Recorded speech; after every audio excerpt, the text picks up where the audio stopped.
রান্না করছি আজকে লোটে মাছের টবগা। দেখো আলু দিয়ে আমি আলুটাকে ভেজে নিয়েছিলাম ভালো করে লাল করে, আর লঙ্কা, হলুদ, নুন, ধনে গুঁড়ো, একটু জিরে গুঁড়ো দিয়ে কষাচ্ছি।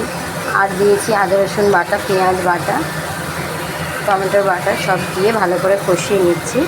আর এখানে লোটে মাছটা দেখো ধোয়া আছে, আমি লোটে মাছটা এর উপরেই দিয়ে দেবো সাজিয়ে। দেখো লোটে মাছটাকে আমি দিয়ে দিচ্ছি। দেখো ওর মধ্যে লোটে মাছটাকে আমি দিয়ে একটু ঢাকা দিয়ে রাখবো যাতে সেদ্ধ হয়ে যায় মাছটা।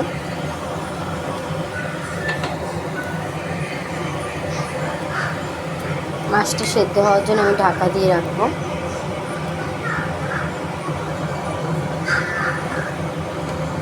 মাছটা একটু ঝোলের মধ্যে আমি নাড়িয়ে চালিয়ে নিচ্ছি।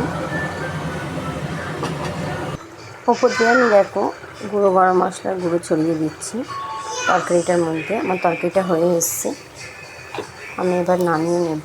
আর একটু শুকনো হলে নামাবো। আলুটাও আমার সেদ্ধ হয়ে গেছে, আমি নামিয়ে নেব এবারে। তরকারি হয়ে গেছে আমার। দেখো আমি তরকারি আর চিচিঙ্গি ভাজা করেছি। লোটে মাছের তরকারি আছে চিচিঙ্গি ভাজা। চিচিঙ্গি ভাজাটার মধ্যে হচ্ছে পেঁয়াজ কাঁচা লঙ্কা দিয়ে আমি চিচিঙ্গি ভেজেছি আর ভাত।